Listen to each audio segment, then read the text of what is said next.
You are shopping for a waterfront home in Cape Coral and you do not fully understand Gulf access, you are one bad decision away from buying a home you cannot fully enjoy as a boater.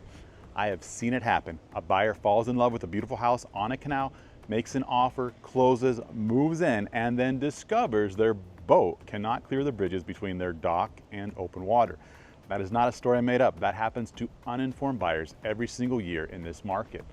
I'm Barry Cessna, your waterfront realtor here in Cape Coral, and I specialize in Gulf access homes for Chicago and Midwest boaters relocating to Southwest Florida.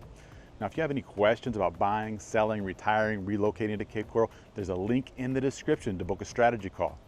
Chicago and Midwest buyers are reaching out every week, and I'd love to help you figure out if this is the right move for you. Now, in this video, I'm going to break down everything you need to know about Gulf access in Cape Coral, what it actually means, the difference between direct and indirect access, how fixed bridges work and why they matter for your specific boat, what spreader canals are and why they matter, which quadrants of Cape Coral have Gulf access and which one does not, and how all of it connects to the incredible boating lifestyle waiting for you on the other side of the canal. So by the end of this video, you will know exactly what questions to ask before you make an offer on any waterfront property here in Cape Coral. All right, let's get into it. Gulf access is one of the most used and most misunderstood terms in Cape Coral real estate. Every agent and every listing will tell you a home has Gulf access. What they will not always tell you is what kind of Gulf access it has, how long it takes to get there, and what stands between your dock and open water. At its most basic level, Gulf access means the home sits on a saltwater canal and has a navigable path to the Gulf.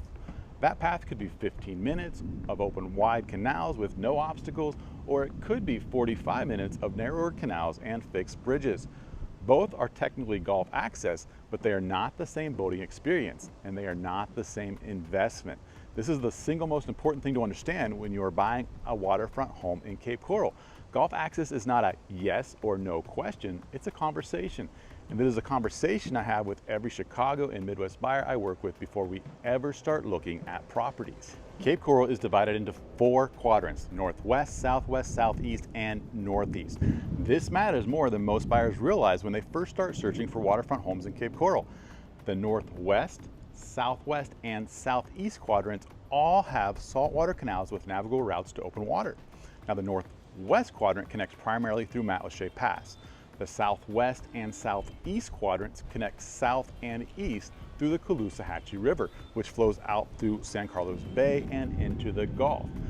The northeast quadrant of Cape Coral is a completely different story. The northeast Cape has no Gulf access canals, none. Every canal in the northeast Cape is freshwater and landlocked.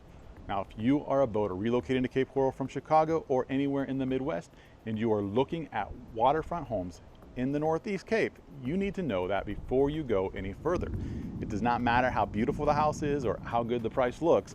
If boating is your lifestyle, the Northeast Cape is not your quadrant. This is one of the most common and most expensive mistakes I see out-of-state buyers make. They see a waterfront home at an attractive price point, they assume waterfront means Gulf access, and they do not ask the right questions. Now, you know to ask. Direct access means there are no fixed bridges between your dock and open water. You leave your backyard, idle through the canal system, and eventually you reach open water with nothing physically blocking your path. No bridge to calculate, no height restriction on your vessel, just open water for you. For boaters with larger vessels, sports fishing boats, sailboats, catamarans, motor yachts, or anything with significant vertical clearance, direct Gulf access is not a preference. It is a requirement. Direct access homes in Cape Coral sit on canals that connect to deeper spreader canals and ultimately to the river or Matlacha Pass without a bridge in the way. That freedom commands a premium in the Cape Coral waterfront real estate market, and it should. Before we go further, I want to explain what spreader canals are, because this term comes up constantly in Cape Coral real estate, and most buyers relocating from Chicago or the Midwest have never heard it. Cape Coral has 2 spreader canals, the north spreader and the south spreader. Both run along the west side of the city. The north spreader connects south to Matlacha Pass, and the south spreader connects south to the Caloosahatchee River. Think of them as the primary highways of the canal system. The smaller residential canals throughout the city are the neighborhood streets, The north and south spreader canals are the main arteries that everything flows through on the way to open water. Spreader canals are significantly wider and deeper than standard residential canals. Where a typical Cape Coral residential canal runs 6 to 8 feet deep, the spreader canals and channels closest to the open water are deep water routes that handle larger vessels comfortably. Now, if your home sits on a spreader canal or your route to open water travels through one, you are working with a fundamentally different boating experience than a home that stays in narrow residential canals the entire way. And here's something worth knowing. Homes that sit directly on the north or south spreader are a specific and highly desirable category in the Cape Coral waterfront real estate market. You have the deep water, the width, the direct connection to open water, a parade of boats going by on the weekends, and a boating experience that is genuinely exceptional. If you are a serious boater with a larger vessel, a spreader canal home belongs on your list of criteria right alongside direct Gulf access. Indirect Gulf access means there are one or more fixed bridges between your dock and open water. This does not make the home undesirable. Some of the most beautiful and well-priced waterfront homes in Cape Coral sit behind bridges and their owners boat happily every single day. But you need to know exactly what you are working with before you buy. A fixed bridge does not move and does not open. The clearance is what it is, and your boat either fits or it does not. Fixed bridges in Cape Coral typically have clearances ranging from 8.5 to 10 feet at mean high water. The average is right around 9 feet. Mean high water means the clearance is measured at the highest normal tide point. At low tide, you may have additional clearance. At mean high water, you are working with the minimum.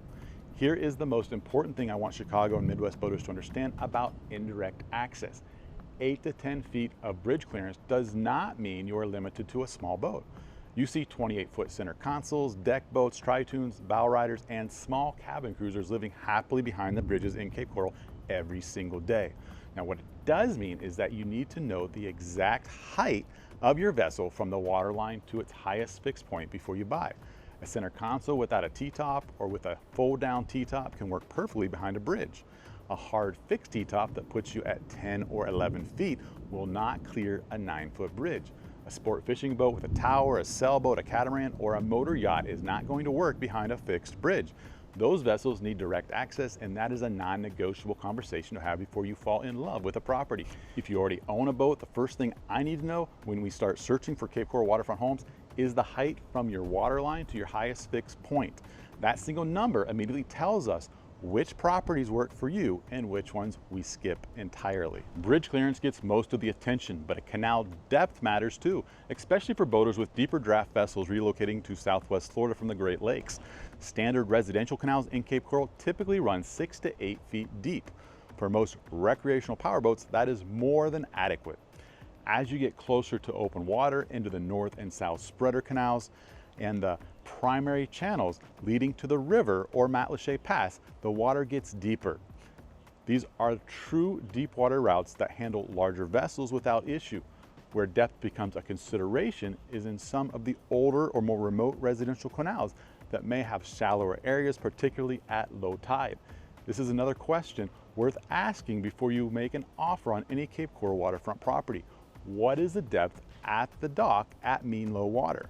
That number tells you the minimum clearance your hull has when the tide is at its lowest point. Here's the part that should get every Chicago boater genuinely excited about what life in Cape Coral looks like on the water. The Gulf is vast. Offshore deep sea fishing for grouper, snapper, and amberjack is a short run from Cape Coral for boats that can handle open water. Now, back bay fishing in the protected waters around Pine Island, Matlacha, and Estero Bay gives you world-class inshore action for snook, redfish, and tarpon in calm protected water. Island hopping to Sanibel, Captiva, Cayo Costa, and Boca Grande is a weekend experience that simply does not exist anywhere near Chicago. Sunset cruising out to open water and watching the sky light up over the Gulf is something Cape Coral homeowners do on a Tuesday night like it's nothing. And boating to waterfront restaurants, tying up at the dock, and having lunch or dinner in the water is as normal here as driving to a restaurant is back home.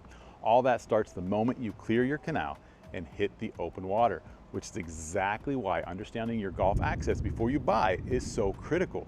It is not a technicality, it is the entire point of owning a waterfront home in Cape Coral. If you want to see exactly what golf access looks like for specific neighborhoods in Cape Coral, I have an entire playlist of canal map tour videos on this channel where I take you through the actual routes, show you the bridges, give you the real clearance numbers, and tell you the actual traverse time from dock to open water.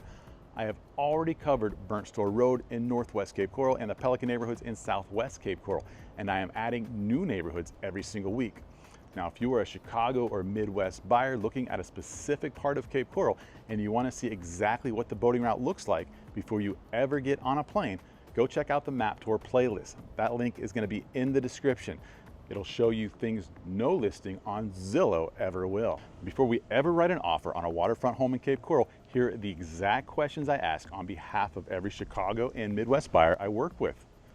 Is the home on a freshwater or saltwater canal? If it is freshwater, the golf access conversation ends right there. Does the home have direct or indirect golf access? How many bridges, fixed bridges, are between this dock and open water? What is the clearance on each of those bridges at mean high water? What is the actual traverse time from this dock to open water at idle speed? Does the route travel through the north or south spreader canal or stay in residential canals the entire way? What is the water depth at the dock at mean low water? Every one of these questions have a definitive answer, and every one of them affects whether a Cape Coral waterfront property is the right fit for you as a boater. An agent who cannot answer these questions is not the right agent for a waterfront purchase in Cape Coral. Now that you understand golf access, direct versus indirect, fixed bridges, spreader canals, and what separates a great Cape Coral waterfront property from a disappointing one, the next question every Chicago buyer asks is, what does my budget actually get me here? In the next video, we're breaking down exactly what $600,000, $800,000, and $1 million buys you on the water in Cape Coral right now. Real numbers, real locations, real expectations. This is the video you need to watch next if you are serious about buying a waterfront home in Southwest Florida. Make sure you're subscribed so you do not miss it. And if you are all ready to stop watching videos and start having a real conversation about what golf access looks like for your specific boat and your specific budget, there is a link in the description to book a strategy call with me. Chicago and Midwest buyers reach out to me every week who are exactly where you are right now. They have done the research, they know Cape Coral is on their radar, and they want someone who knows this market and knows boating to help them figure out the right move. That call is free. It is focused and it'll save you from making a very expensive mistake. I'm Barry Cessna, your Cape Coral waterfront realtor, specializing in golf access homes for Chicago and Midwest boaters. Book the call and let's figure out if this is the right move for you.